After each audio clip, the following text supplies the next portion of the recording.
নমস্কার, আমার চ্যানেলে সকলকে জানাই স্বাগত।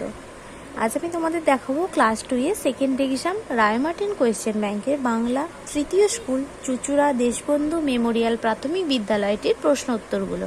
তাহলে চলো শুরু করা যাক। প্রথমে আছে একের দাগে আছে শূন্যস্থান পূরণ করো। রাস্তা চলেছে যত ড্যাশ সাপ, রাস্তা চলেছে যত অজগর সাপ, পিঠে তার ট্রাম গাড়ি পরে ধূপধাপ। আমাদের ছোট গ্রাম মায়ের সমান, আলো দিয়ে বায়ু দিয়ে বাঁচাইছে প্রাণ। তারপরে দুইয়ের দাগের আছে সঠিক উত্তরটি বেছে নিয়ে লেখো। বেলুনে চড়ে বিদেশে না শূন্যে পাড়ি দেওয়া হয়?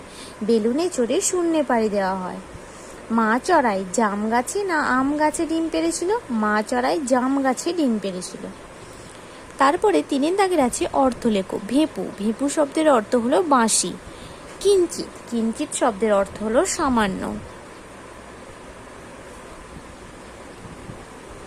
তারপরে চারের দাগের বলেছে বাক্য রচনা করো। অতীত পাখি, অতীত পাখিদের শীতের সময় দেখা যায়। যত্ন, আমার মা আমাদের সকলের যত্ন নেন। গ্রাম, আমাদের গ্রামটি খুব সুন্দর। তারপরে পাঁচের দাগের আছে বিপরীত শব্দ লেখো। চাকর, চাকরের বিপরীত শব্দ মালিক। মস্ত, মস্তর বিপরীত শব্দ ছোট। অন্ধকারের বিপরীত শব্দ আলো। সীমার বিপরীত শব্দ সীমাহীন। তারপরে ছয়ের দাগে বলেছি সাজিয়ে লেখো। গয়কার র তালবসয়কার ল, এটাকে সাজিয়ে লিখলে হবে শোরগোল।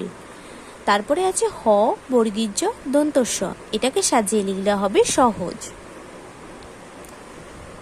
তারপরে সাতের দাগের বলেছে যুক্ত বর্ণ ব্যবহার করে শব্দার্থ লেখো।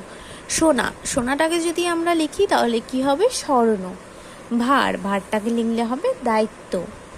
তারপরে আটের দাগের বলেছে প্রশ্নগুলির উত্তর দাও। মাইকে কিসের ঘোষণা শোনা যায়? মাইকে ঘোষণা শোনা যায় কোন গাড়ি কখন আসবে তার। শক্তিনাথ বাবুর বড় ছেলের নাম কি? শক্তিনাথ বাবুর বড় ছেলের নাম বিক্রম। তারপরে চতুর্থ স্কুলটি দেখো, তমলুক হ্যামিল্টন স্কুল। এই স্কুলের প্রশ্নোত্তরগুলো দেখো। প্রথমে আছে নিচের প্রশ্নগুলির পূর্ণ বাক্যে উত্তর দাও।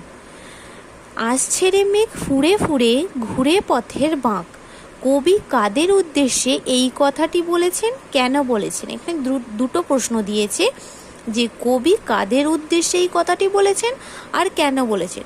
কবি অতীত পাখিদের উদ্দেশ্যে এই কথাটি বলেছেন কারণ তারা মেঘের মতোই হঠাৎ করে এক দেশ থেকে আর এক দেশে শীত কাটাতে চলে আসে।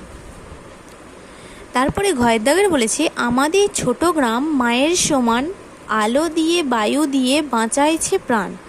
কবি ছোট গ্রামটিকে মায়ের সঙ্গে তুলনা করেছেন কেন?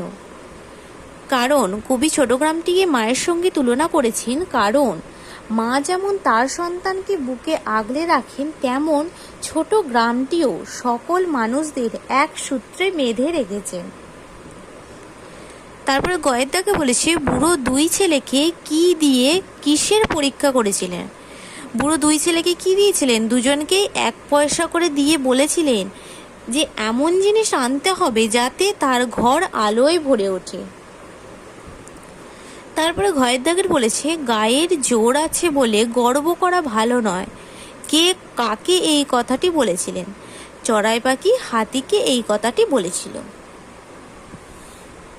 তারপরে বলেছে খুকুর কাছে কে থাকবে? খুকুর কাছে রক্ষামণি থাকবে। সাঁতরাগাছির কে উশ্রীর ঝর্ণা দেখতে যাবে? সাঁতরাগাছির কান্তি মিত্র উশ্রীর ঝর্ণা দেখতে যাবে। তারপরে দুয়ের দাগের বলেছে বাক্য গঠন করো। হঠাৎ, হঠাৎ করে ঝড় উঠল। তারপর আছে মোমবাতি, কালী পুজোর রাতে মোমবাতি জ্বালানো হয়। তারপরে তিনের দাগের বলেছে শূন্যস্থান পূরণ করো। ড্যাশ থাকার আনন্দ অনেক, মিলেমিশে থাকার আনন্দ অনেক। তারপরে বলেছে ড্যাশ গরুর গাড়ি চড়ে, তমিজ মিয়ার গরুর গাড়ি চড়ে। ড্যাশ ভিজে যাবে কষ্ট পাবে, বৃষ্টিতে ভিজে যাবে কষ্ট পাবে। তারপরে চারের দাগের বলেছে অর্থ লেখো। পরীক্ষা, যা চাই, রোশনাই, আলোর ছটা। পাঁচের দাগের বলেছে যুক্ত বর্ণ যুক্ত শব্দ লেখো। পাখি, পক্ষী, ছেলে, পুত্র। যদি তোমাদের ভিডিওটি ভালো লেগে থাকে তাহলে অবশ্যই লাইক, কমেন্ট, সাবস্ক্রাইব এবং শেয়ার করতে ভুলো না। ধন্যবাদ।